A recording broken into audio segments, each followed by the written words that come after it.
जय हिंद साथियों, कैसे हैं आप। उम्मीद करता हूँ अच्छे होंगे। तो दोस्तों, आज हम लोग पढ़ रहे हैं आपके नैन आईएएस यूट्यूब चैनल पर बायोलॉजी। और बायोलॉजी में जो टॉपिक था पिछले 2-3 क्लास से चल रहा था, बहुत ही महत्वपूर्ण टॉपिक था दोस्तों। वो कौन सा था? मानव स्वास्थ्य एवं पोषण। मानव स्वास्थ्य एवं पोषण। और इसमें हमने देखा दोस्तों कि कौन कौन से महत्वपूर्ण पोषक तत्व हैं जो हमारे शरीर के लिए आवश्यक हैं, उनका अलग अलग काम है और किस तरह जो है वो हमारे शरीर को स्वस्थ रखने में, वृद्धि रखने में और पोषण देने में महत्वपूर्ण भूमिका अदा करते हैं।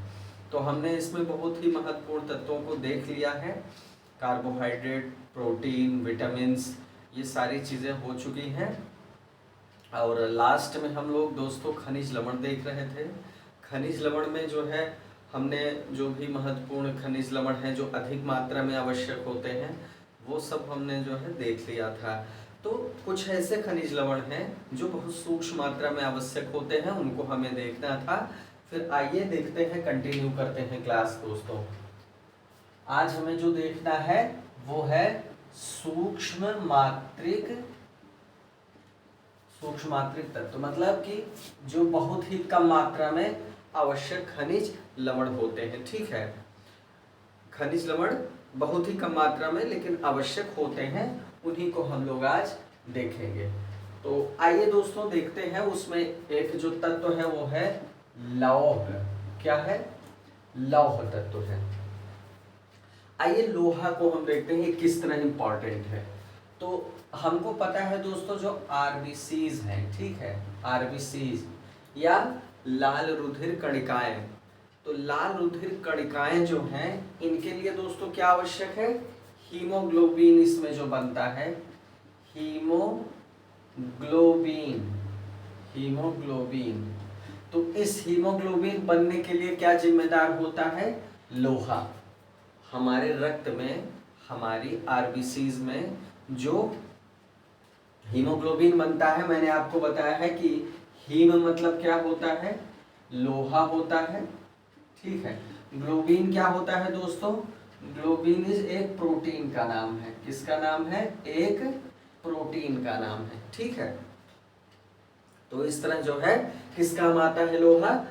हीमोग्लोबिन बनाने के काम आता है हमारे आरबीसीज में। और ये करता क्या है दोस्तों? यही हीमोग्लोबिन किसका संवाहक है? ऑक्सीजन का। हमारे रक्त के माध्यम से जो ऑक्सीजन जो है कोशिका तक ले जाई जाती है, वो किसके द्वारा ले जाई जाती? हीमोग्लोबिन के द्वारा। चलिए, ये हमने देख लिया दोस्तों इसका महत्वपूर्ण काम लोहे का। और क्या? अगर देखिए दोस्तों लोहे की कमी हो जाती है, लौह तत्व की भोजन में कमी हो जाती है, तो रक्ताल्पता जो है हमें पकड़ सकती है, घेर सकती है, या ये स्थिति उत्पन्न हो सकती है। मतलब लोहे की कमी, अगर इसकी कमी हो गई तो क्या होगा? रक्त जो है कि एक तो कमी हो जाएगी, दूसरी हीमोग्लोबिन अगर नहीं बनेगा तो रक्त की ऑक्सीजन वाहक क्षमता, ऑक्सीजन वाहक क्षमता क्या हो जाएगी? कम हो जाएगी। क्या हो जाएगी दोस्तों? कम हो जाएगी। मतलब जब हीमोग्लोबिन बनेगा ही नहीं तो फिर जो है ऑक्सीजन का संवहन किस तरह होगा। ठीक है, तो ये दोस्तों क्या है? इसका काम है लौह तत्व का। ठीक है, अब देखिए लौह तत्व की कमी से रक्त की कमी हो जाती है, और ये सबसे ज्यादा किस में होती है? बालकों में और स्त्रियों में। ठीक है, बालकों में और स्त्रियों में ये स्थिति ज्यादा होती है। ठीक है, रक्त की कमी की। आइए दोस्तों देखते हैं, इसका और काम देख लेते हैं। इसका और काम देख लेते हैं कि किस तरह लौह इंपॉर्टेंट है। ठीक है, अगर ये हमारे भोजन में कम है दोस्तों तो क्या होगा? इसकी कमी से क्या होगा? इसकी कमी से इसकी कमी से क्या होगा दोस्तों,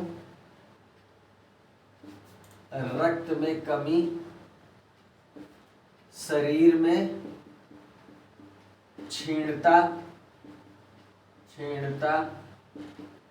थकान, ठीक है, ये सारी चीजें क्रिएट हो जाएंगी। आंखों के सामने अंधेरा छा जाना, आंखों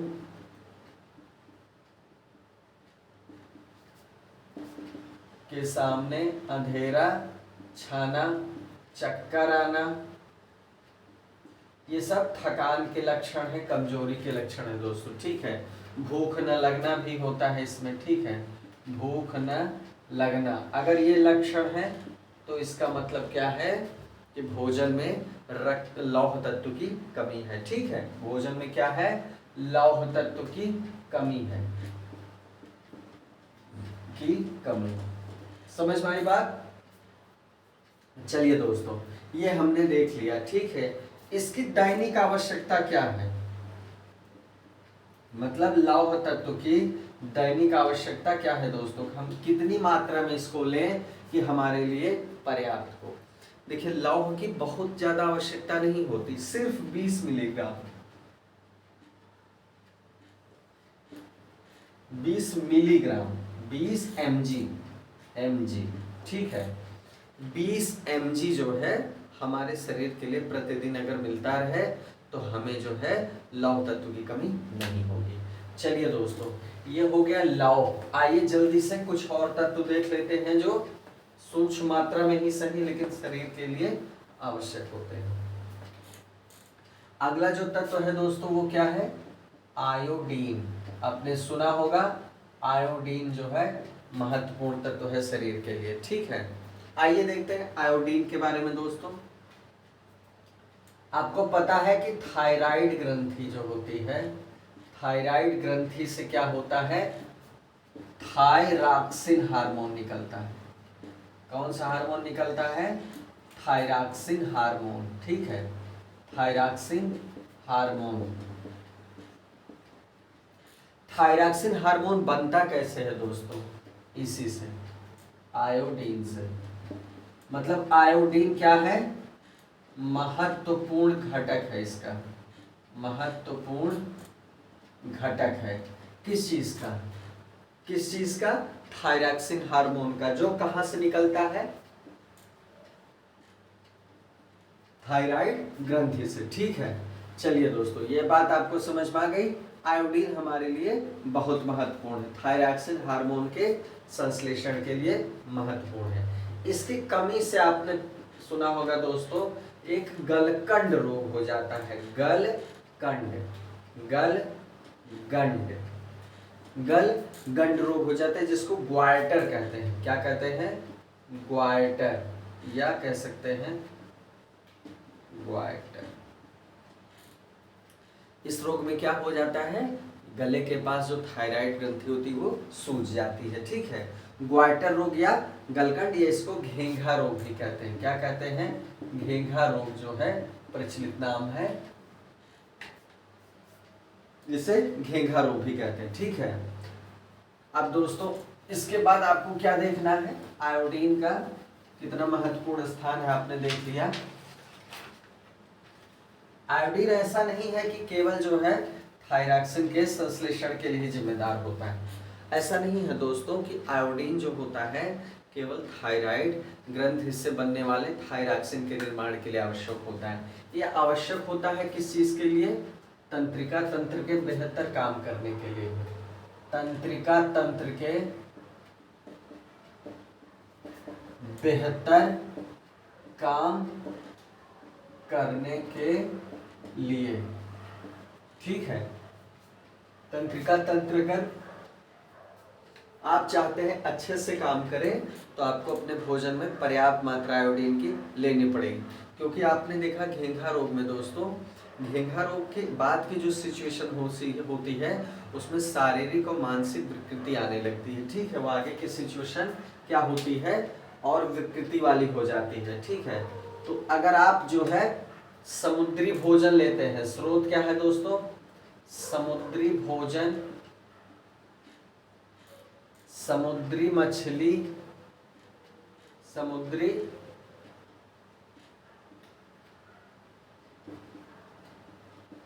आयोडीन युक्त नमक। ठीक है, अगर अपने भोजन में इन सब सारी चीजों को आप ले रहे हैं, हरी पत्तेदार सब्जियां, हरी पत्तेदार सब्जियां, अगर ये सारी चीजें आप अपने भोजन में दैनिक रूप से ले रहे हैं तो आपको आयोडीन की कमी नहीं होगी। ठीक है, आयोडीन हमारे तंत्रिका तंत्र के भी सुचारू रूप से कार्य करने के लिए जिम्मेदार होता है। चलिए दोस्तों, आयोडीन भी हो गया हमारा। आइए देखते हैं आगे कौन सा तत्व है जो आवश्यक है। कोबाल्ट, कोबाल्ट, अगला तत्व क्या है दोस्तों? कोबाल्ट है। ठीक है, ये आपने पढ़ा है दोस्तों विटामिन B12, आपने विटामिन बी कॉम्प्लेक्स पढ़ ही लिया है। तो विटामिन बी कॉम्प्लेक्स में विटामिन B12 होता है। तो विटामिन B12 वाला जो विटामिन है ये किस लिए जिम्मेदार होता है? रक्त निर्माण के लिए। ये भी रक्त निर्माण के लिए आवश्यक होता है। इसकी कमी से क्या होता है? इसकी कमी से रक्त क्षीणता होती है, रक्त क्षीणता हो जाती है। इसका मतलब ये हुआ दोस्तों कि अगर कोबाल्ट इसका एक महत्वपूर्ण घटक है, ठीक है, महत्वपूर्ण घटक है किसका? विटामिन B12 का, तो इसका मतलब कोबाल्ट की अगर कमी होगी तो रक्त क्षीणता पैदा हो जाएगी, ये स्थिति क्रिएट हो जाएगी। अब ये मिलता किससे है? दूध से मिलता है, पनीर से मिलता है, मांस से मिलता है। ठीक है, ये सारी चीजें हैं जिनसे ये कोबाल्ट पाया जाता है। ठीक है, इस तरह आपने देखा कि B12 का ये क्या है? बहुत महत्वपूर्ण घटक है। और B12 जो होता है दोस्तों ये रक्त निर्माण के लिए आवश्यक होता है। इसकी कमी से रक्त क्षीणता होती है, या हम कह सकते हैं कि कोबाल्ट की कमी से भी रक्त क्षीणता उत्पन्न हो सकती है। चलिए, ये हो गया दोस्तों हमारा, कोबाल्ट भी कंप्लीट हो गया। आइए दोस्तों देखते हैं कुछ अलग। अब क्या है? फ्लोरीन। फ्लोरीन क्या है? फ्लोरीन ये क्या है दोस्तों? किसके लिए आवश्यक है? ये दांतों और हड्डियों की सुरक्षा के लिए, दांतों और हड्डियों की सुरक्षा के लिए।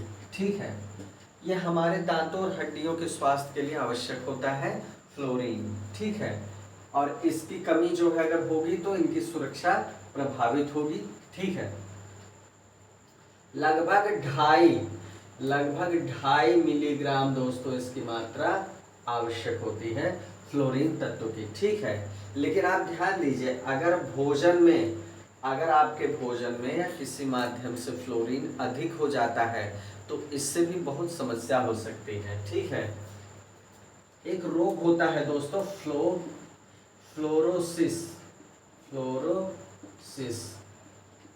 फ्लोरोसिस नाम का जो रोग होता है, इससे क्या होता है? दांतों में क्या होता है दोस्तों? चितकबरापन आ जाता है, चितकबरापन। ये किसकी अधिकता से होता है? फ्लोरीन की अधिकता से। मतलब जिस तरह दांतों और हड्डियों की सुरक्षा के लिए आवश्यक होता है, उसी तरह इसकी अधिकता से क्या होता है? हड्डियों और दांतों का जो है रोग भी पैदा हो सकता है। दांतों का चितकबरापन इसी का एक उदाहरण है, फ्लोरोसिस जिसको कहते हैं। ठीक है, तो फ्लोरीन भी हमने देखा, ये इंपॉर्टेंट है। ये कहाँ पाया जाता है? पीने के जल में पाया जाता है, पीने के जल में फ्लोरीन पाया जाता है। और कहाँ पाया जाएगा? चाय में फ्लोरीन पाया जाता है दोस्तों। ठीक है, समुद्री भोजन में पाया जाता है, सी फूड जो होते हैं उनमें पाया जाता है, चाय में भी पाया जाता है। तो ये फ्लोरीन इस तरह हमारे लिए क्या है? महत्वपूर्ण तत्व है। ठीक है, आइए दोस्तों, फ्लोरीन के बाद जो हम लोग देखेंगे वो देखेंगे अन्य तत्वों के बारे में। अब देखिए, ये महत्वपूर्ण तत्व थे, बाकी तत्वों को बहुत डिटेल में डिस्कस करने की आवश्यकता नहीं है दोस्तों। और जो तत्व हैं वो कौन कौन से हैं उन्हें हम ऐसे देख लेते हैं। जैसे आप जिंक जानते हैं, जिंक की भी शरीर को आवश्यकता पड़ती है। सूक्ष्म मात्रा में तांबा हुआ, ठीक है, मैग्नीज हुआ, मैग्नीज हुआ, क्रोमियम हुआ, क्रोमियम हुआ। एक तत्व होता है दोस्तों मॉलिब्डेनम, मॉलिब्डेनम, ये तत्व हुआ। तो ये सब सूक्ष्म मात्रा में हमारे शरीर के लिए आवश्यक खनिज तत्व है, सूक्ष्म मात्रिक तत्व है। क्लियर हो गया? चलिए दोस्तों ये खत्म हो गया। अब आगे हम देखेंगे दोस्तों, चूंकि हमने डिस्कस किया था जब आपको पोषक पदार्थों के बारे में हमने बताया था, तो उसमें जल का भी एक बहुत महत्वपूर्ण स्थान था। जल को देखेंगे और हम रेशों को या फाइबर्स को देखेंगे, ठीक है। आइए देख लेते हैं, इनको भी देख लेते हैं किस तरह ये महत्वपूर्ण है। जल या वाटर, जल या वाटर। देखिए दोस्तों, हमारे शरीर के भार का, मानव शरीर के भार का कितना परसेंट? 65 से 75%। ध्यान दीजिएगा दोस्तों, 65 से 75% क्या होता है? भाग जल होता है। इतना भाग क्या होता है? जल होता है, ठीक है। 65 से 50, सोचिए मतलब कितना ज्यादा भाग जल है, ठीक है। अगर मान लीजिए उल्टी होती है, जिसको हम वमन कहते हैं, वमन या अतिसार, दस्त पड़ती है, अतिसार, इससे क्या हो जाता है? शरीर में जल की कमी हो जाती है, ठीक है। जब भी आपने देखा होगा उल्टी दस्त शुरू होती है, कॉलरा होता है, तो उसमें क्या होता है? सबसे पहले जो कमी होती है वो जल की होती है शरीर में, ठीक है। यह अवस्था क्या कहलाती है? निर्जलीकरण, या जिसको बहुत प्रचलित, आप इंग्लिश का वर्ड जानते ही हैं, आप इसके लिए कहते भी हैं डिहाइड्रेशन, कहते हैं डिहाइड्रेशन हो गया है, ठीक है। या शरीर क्या है? डिहाइड्रेट हो गया है। इसका मतलब निर्जलीकरण हो गया है, शरीर का जल की बहुत अधिक मात्रा में कमी हो गई है, ठीक है। तो इसके बाद आपने देखा कि बोतल वगैरह से जल को चढ़ाया जाता है, मिनरल्स को चढ़ाया जाता है, ठीक है। चलिए दोस्तों, अब आगे देखते हैं किस तरह ये महत्वपूर्ण है। तो जल का जो बहुत महत्वपूर्ण काम है, क्रम से हम देखेंगे। मनुष्य जो है समतापी जीव है दोस्तों, मतलब इसका शरीर क्या होता है? मौसम के ताप के हिसाब से अपने आप को एडजस्ट करता है, तो इसके लिए कुछ प्रक्रिया तो करनी ही पड़ती होगी। तो जो जल होता है वो यही काम करता है। जो जल होता है वो शरीर के तापमान को संतुलित करने का काम करता है, ठीक है। जल क्या करता है दोस्तों? शरीर के तापमान को संतुलित करने का काम, शरीर के ताप को संतुलित करता है। किस तरह दोस्तों? एक तो स्वेदन से और दूसरा वाष्पन से। अब ये कैसे? गर्मियों में स्वेदन होता है, आपको पता है। स्वेदन से क्या होगा?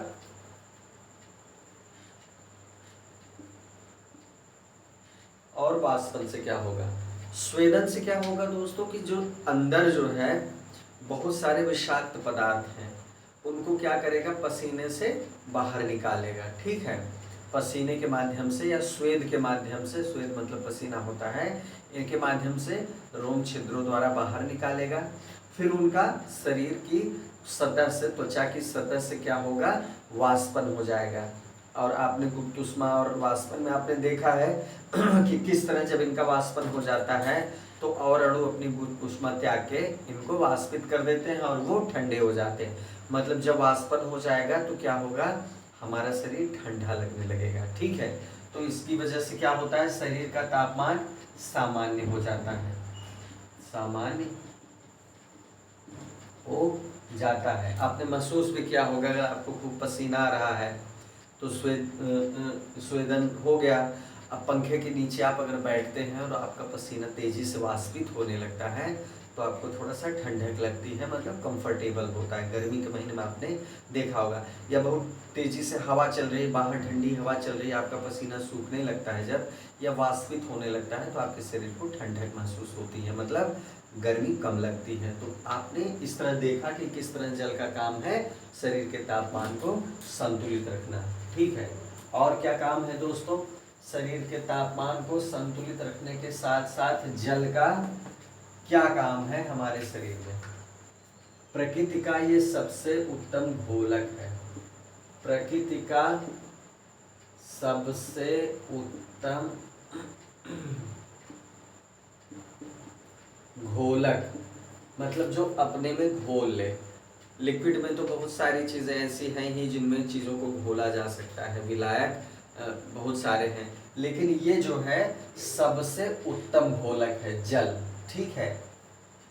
अब देखिए, जो जीव तंत्र होता है दोस्तों, जीव तंत्र के अधिकांश पदार्थ, जीव तंत्र के अधिकांश जो पदार्थ होते हैं इसी में क्या होते हैं, इसी में घुले रहते हैं। जैसे हमारे शरीर में बहुत सारे अधिकांश जीव तंत्र में पदार्थ हैं वो पानी में, जैसे कि 65 से 75% पानी होता है, आपने देखा, इसी में क्या होते हैं, घुले रहते हैं, ठीक है। चलिए, अब जैसे आप देखते हैं दोस्तों, कोशा द्रव्य होता है, क्या होता है, कोशा द्रव्य मतलब कोशिका द्रव्य, ठीक है, कोशिका द्रव्य होता है। ऊतक में ऊतक द्रव्य होता है, ऊतक में ऊतक द्रव्य होता है, रुधिर होता है, प्लाज्मा होता है, ठीक है, और क्या होता है, मूत्र होता है, स्वेद मतलब पसीना होता है, ठीक है, लसिका होती है, लसिका। अब इनका जो भी क्या है, आधारभूत तरल है, इनका जो तरल है दोस्तों क्या है, वो जल ही तो है, जल ही तो है, इनका जो तरल है वो क्या है, इन सब का वो जल ही तो है। तो सोचिए जल का कितना महत्वपूर्ण काम है। ऊतक द्रव्य, रुधिर, प्लाज्मा, मूत्र, स्वेद, लसिका, ये सब किस चीज से निर्मित है, जल से। जल इनका एक आधारभूत तरल है, ठीक है। चलिए, ये बात आपको समझ में आ गई होगी दोस्तों। ये एक मेटाबॉलिक पदार्थ भी है, ठीक है। क्या है, जल क्या है, जल एक मेटाबॉलिक, मेटाबॉलिक मतलब उपापचयी पदार्थ का भी कार्य करता है, एक उपापचयी पदार्थ का भी ये काम करता है, ठीक है। जल इसमें बहुत महत्वपूर्ण भूमिका निभाता है। जब दोस्तों पाचन होता है हमारे शरीर में, तो पाचन में क्या करता है, ये पोषक पदार्थों का, पाचन में जो पोषक पदार्थ हम लेते हैं भोजन में, तो पोषक पदार्थों का ये क्या करता है, जल अपघटन करता है, मतलब ये इनको तोड़ता है, जल अपघटित करता है। तो पाचन में पोषक पदार्थों का जल क्या होता है, अपघटन करता है, जल अपघटन करता है, ठीक है। जल अपघटन से क्या होगा, वो छोटे छोटे अणुओं में बदल जाते हैं, ठीक है, उनका पाचन संभव होता है। तो चलिए, ये बात आपको समझ में आई। अब जो भी शरीर में उत्सर्जी पदार्थ है दोस्तों, ठीक है, शरीर में उत्सर्जी पदार्थ है, उत्सर्जी पदार्थ है, उनको निकालने का काम क्या करता है, जल करता है, निकालने का कार्य, मतलब उत्सर्जन में बहुत महत्वपूर्ण भूमिका निभाता है। आप देखते ही हैं, चाहे मल हो, चाहे पसीना हो या फिर मूत्र हो, इन सब जो है तरीके से जल क्या करता है, जो भी वर्ज्य पदार्थ है या निष्कासित करने योग्य पदार्थ है, उनके निष्कासन में क्या करता है, मदद करता है, ठीक है। क्लियर हुआ। तो ये क्या है, जो भी शरीर में उत्सर्जी पदार्थ है, इनको क्या करता है, अपशिष्ट पदार्थों को निकालने के लिए बहुत महत्वपूर्ण माध्यम का काम करता है, ये आपने देखा, ठीक है। चलिए, और क्या समझना है जल में आपको दोस्तों, शरीर में बहुत सारी जैव रासायनिक प्रक्रिया होती है, आपने देखा बहुत सारी जैव रासायनिक प्रक्रियाएं होती हैं, बहुत सारी जैव रासायनिक प्रक्रियाएं होती है, ठीक है। और ये किस में होती है दोस्तों? हमने मेटाबॉलिज्म पढ़ा है, हमने देखा उसमें एनाबॉलिज्म, कैटाबॉलिज्म है, मतलब अपचयन भी है, उपचयन भी है। ऐसी बहुत सारी जैव रासायनिक प्रक्रियाएं शरीर के अंदर घटित होती रहती है। तो ये किस माध्यम में होती है दोस्तों? जलीय माध्यम में। तो अगर जल नहीं रहेगा तो ये प्रक्रियाएं कैसे संपन्न होंगी, आप अंदाजा लगाइए। तो इसलिए जल महत्वपूर्ण है। क्लियर हुआ? चलिए, ये सभी कोशिकाएं, जितनी भी शरीर में कोशिकाएं हैं, तो शरीर की समस्त कोशिकाओं का क्या है? समस्त कोशिकाओं का ये महत्वपूर्ण घटक है दोस्तों। जल क्या है? बहुत ही महत्वपूर्ण घटक है। क्लियर हो गया? क्लियर हुआ? ये बहुत ही महत्वपूर्ण घटक है। चलिए दोस्तों, आगे बढ़ते हैं, आगे बढ़ते हैं। ठीक है, जल कितना आवश्यक है, इसकी दैनिक मात्रा कितनी आवश्यक है, जल की कितनी दैनिक मात्रा आवश्यक है? तो इसकी जो दैनिक आवश्यकता है शरीर के लिए,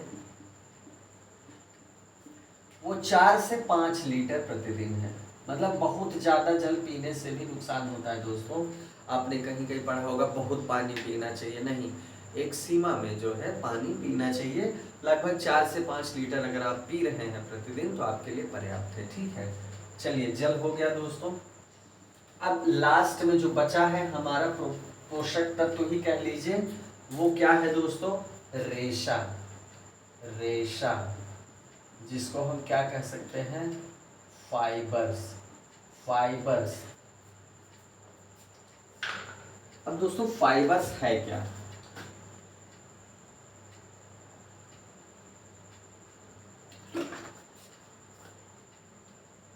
आइए देखते हैं दोस्तों, फाइबर क्या है।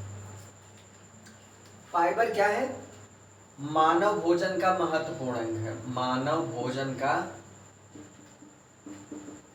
महत्वपूर्ण अंग है। महत्वपूर्ण अंग है, ठीक है। कैसे महत्वपूर्ण अंग है?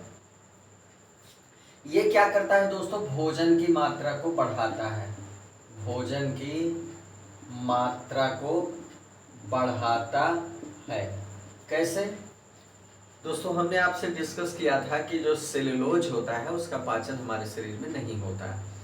कुछ रुमंथी या चरने वाले जीव ऐसे होते हैं जिनकी आंत में, रुमेन में कुछ बैक्टीरिया पाए जाते हैं जो सेलुलोज का पाचन करते हैं, जैसे गाय, भैंस, बकरी वगैरह। इंसान के आंत में ये बैक्टीरिया नहीं पाए जाते, इसलिए सेलुलोज का पाचन नहीं होता। तो दोस्तों, सेलुलोज का पाचन नहीं होता तो सेलुलोज जाता कहाँ है? अब जैसे हम जब बहुत फाइबरस चीज़ें, जैसे हमने मान लीजिए हरी सब्जियों को ढेर सारी मात्रा में खाया, तो उनकी जो ऊपरी परत है सेलुलोज की जो बनी होती है, या हम ककड़ी, खीरा वगैरह खाते हैं, तो हर तत्व में, हर पादप के ऐसे पदार्थों में जिसमें सेलुलोज होता है, तो हमारे शरीर में पचता नहीं है। वो क्या होगा? एक जो है शेप देता है पूरे भोजन को, एक भाग बनाता है, ढेर सारा भाग बनाता है। इससे बहुत सारे फायदे हम देखेंगे, ठीक है। तो ये क्या करता है? ये पूरे आंत के ब्रश की तरह सफाई करता है। आप समझिए कि आंतों की दीवारों में अगर टॉक्सिक पदार्थ या वर्ज्य पदार्थ चिपके हैं, ठीक है, तो ये क्या करेगा? ये ऐसे समझिए कि जो है एक ब्रश का काम करता है। ये पचता तो है नहीं, इसके साथ जो भोज्य पदार्थ है वो तो पच गया, लेकिन ये एक तरह से रेशे का काम करेगा, एक तरह से खुरदुरा, रफ, एक स्पंज आप समझ लीजिए, उसकी तरह काम करता है। तो ये लुगदी की तरह इकट्ठा हो जाता है और पूरे आहार नाल में, पूरी आंत में इसको क्या करता है? जो कचरा है या जो अपशिष्ट पदार्थ है उनको समेट के साफ करता है और शरीर से निकालने में मदद करता है। ये बहुत इंपॉर्टेंट है। क्लियर हुआ? ये बात आप समझिए। ये जो है ऊर्जा उत्पादक नहीं है दोस्तों। ऊर्जा उत्पादक या संरक्षी उत्पादक नहीं है। संरक्षी आहार मतलब विटामिन वगैरह। अब देखिए, ना तो इसमें ऊर्जा मिलती है, ना तो इससे शरीर की वृद्धि होती है, ताकत न मिलती है, ना फिर जो है कोशिकाओं की मरम्मत करता है, ना तो रोगों से सुरक्षा करता है जैसे कि विटामिन करते हैं। ये करता क्या है? बहुत छोटे छोटे काम करता है। जैसे मैंने बताया कि भोजन की मात्रा को बढ़ाता है, रेशे के रूप में या जो है रफिस के रूप में क्या करता है? आंतों के आंतरिक भागों की सफाई करता है और उत्सर्जी पदार्थों को शरीर से बाहर निकालने में मदद करता है। आइए देखते हैं ये क्या करता है, मल के निष्कासन में जो है महत्वपूर्ण होता है। अब देखिए आहार नाल, जब हमारे आहार नाल की सफाई होती है दोस्तों तो क्या करता है, आपको पता है कि हमारे भोजन पे बहुत सारे एंजाइम काम करते हैं। तो भोजन पर जो है काम करने के लिए, एंजाइम को अच्छे से फंक्शन करने के लिए फाइबर क्या करता है, एक अच्छी खासी सतह प्रदान करता है और मल को जो है पूरी तरह से कंज्यूम करके शरीर से बाहर निकालने में अच्छे से मदद करता है। ठीक है, क्लियर हुआ? चलिए, ये है फाइबर का काम। किसका काम है दोस्तों? फाइबर का। ये फाइबर का महत्वपूर्ण काम है। ठीक है, ये पृथ्वी पर पाया जाने वाला सबसे अधिक मात्रा में पाया जाने वाला रेशा क्या है दोस्तों? पृथ्वी पर पाया जाने वाला, क्या सर्वाधिक कह सकते हैं, सर्वाधिक पाया जाने वाला क्या है? बायोपॉलीमर है, बायोपॉलीमर है और पॉलीसैकेराइड है। आपने देखा था दोस्तों पॉलीसैकेराइड, जब हमने कार्बोहाइड्रेट का टॉपिक आपको पढ़ाया था तो उसमें हमने कार्बोहाइड्रेट को 3 भागों में बांटा था। एक था जो है शर्करा जिसको हम मोनोसैकेराइड कहते हैं, दूसरा डाइसैकेराइड था, तीसरा क्या था? पॉलीसैकेराइड था। ये जो बायोपॉलीमर है दोस्तों, ये जो सेलुलोज है, सेलुलोज, ये सब क्या है? ये पृथ्वी पर पाए जाने वाले सबसे अधिक मात्रा में पाए जाने वाले जैविक रेशे हैं, बायोपॉलीमर है। या क्या है? पॉलीसैकेराइड, पॉलीसैकेराइड ये कार्बोहाइड्रेट का ही एक स्वरूप है। ठीक है, क्लियर हुआ? ठीक है, अब भोजन की मात्रा इनकी वजह से अधिक होती है, फिर क्या होता है, जो भी डाइजेस्टिव सिस्टम, पाचन मार्ग है, उसमें भोजन की गतिशीलता क्या होती है, वो बढ़ जाती है इनकी वजह से। इनका एक वेट हो जाता है, इनकी एक मात्रा हो जाती है, जिससे भोजन को ये जल्दी जो है मूवमेंट करने में मदद करते हैं। क्लियर हुआ? ठीक है, अगर शरीर में कोलेस्ट्रॉल है तो ये और क्या करते हैं, और क्या काम करते हैं दोस्तों? ये क्या करते हैं? कोलेस्ट्रॉल के स्तर को कम करते हैं। अगर आप भोजन में पर्याप्त रेशे ले रहे हैं तो ये क्या करते हैं? रक्त में कोलेस्ट्रॉल को कम करते हैं। और आपको पता है दोस्तों कोलेस्ट्रॉल शरीर के लिए कितना घातक है। ये धमनियों में जाके जम जाता है, जिससे हार्ट फेल हो सकता है, स्ट्रोक आ सकता है और धमनियों में रक्त का प्रवाह जो है सुचारू रूप से नहीं हो पाएगा। ठीक है, तो ये क्या करते हैं? कोलेस्ट्रॉल को कम करते हैं, पहली बात। दूसरी बात, रक्त में ग्लूकोज का भी अधिक जाना नुकसानदायक है, तो रक्त में ग्लूकोज की मात्रा को भी क्या करते हैं? मात्रा को भी कम करते हैं। क्लियर हुआ? मतलब रक्त में अगर बहुत ज़्यादा ग्लूकोज आ रही तो उसको भी लिमिट करते हैं, उसको कम करते हैं। ठीक है दोस्तों, चलिए, पथरी, गुर्दे में पथरी की संभावना भी कम हो जाती। गुर्दे में पथरी के निर्माण को भी रोकते हैं। ठीक है, रोकते हैं, मतलब जो पथरी बनाने वाले तत्व होते सूक्ष्म तत्व, उनको अपने साथ समेट के लपेट के बाहर लेके चले जाते हैं उत्सर्जी पदार्थों के रूप में। तो इस तरह रेशे बहुत महत्वपूर्ण है दोस्तों। भले इनमें जो है पोषण नहीं होता, लेकिन और सारे कार्यों के लिए महत्वपूर्ण है, आपने देखा। ठीक है, अब दोस्तों इसी के साथ हम देखेंगे कि संतुलित आहार क्या है। क्या देखेंगे? संतुलित आहार क्या है? संतुलित आहार क्या है दोस्तों? वो आहार, हमारा वो भोजन जिसमें हमारे शरीर की वृद्धि के लिए, हमारे शरीर को प्रतिरक्षी बनाने के लिए, बीमारियों से लड़ने के लिए तथा और जैविक प्रक्रियाओं को पूरा करने के लिए, सुचारू रूप से चलाने के लिए आवश्यक पोषक पदार्थ रहते हैं, वही आहार या वही भोजन क्या होता है, संतुलित आहार होता है। मतलब सरल भाषा में कह लीजिए कि जिसमें सारे पोषक तत्व शामिल हों, जो अपना अपना काम करते हो। जैसे कार्बोहाइड्रेट हमें ऊर्जा दे, वसा का अपना एक काम है, ऊर्जा भी देने का काम है, एक लेयर्स बनाने का काम है ताकि शरीर का ताप बाहर न निकले, आंतरिक अंग चोट से बचे रहें। प्रोटीन का वृद्धि और मरम्मत का काम है, यकृत अच्छे से काम करे, नर्वस सिस्टम अच्छे से काम करे, और बाकी तत्वों का सबका काम आपने डिटेल में देख ही लिया। तो संतुलित आहार है दोस्तों जिसमें हमारे आहार में उस सारे पोषक तत्व शामिल हो जो हमारे शरीर की वृद्धि के लिए और अन्य जैविक प्रक्रियाओं के लिए आवश्यक होते हैं। ठीक है, ये है संतुलित आहार की परिभाषा। अब हम कैलोरी अगर देखें दोस्तों, कैलोरी की बात करें तो अगर ये कहा जाए कि कितनी कैलोरी किसके लिए आवश्यक है, तो एक चार्ट में 2 लाइन में हम बताएंगे आपको कि अगर स्त्री है, ठीक है, अगर स्त्री है और वो दोस्तों बैठ के, मतलब अगर वो साधारण काम कर रही है, साधारण काम कर रही है और कठिन काम कर रही है,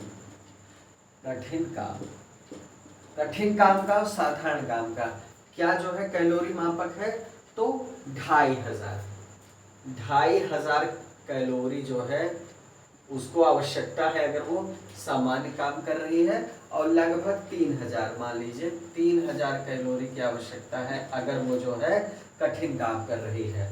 स्त्री से पुरुष को थोड़ा सा अधिक मात्रा में कैलोरी की आवश्यकता पड़ती है। यही मान लीजिए अगर पुरुष है वो साधारण काम कर रहा है तो उसे कितनी जरूरत होगी, 3000 कैलोरी की, और अगर वो कठिन काम कर रहा है तो 3600 कैलोरी की आवश्यकता होगी। ठीक है, तो ये कैलोरी मापक है, ये अंतरराष्ट्रीय जो है एक मापदंड है कैलोरी का दोस्तों।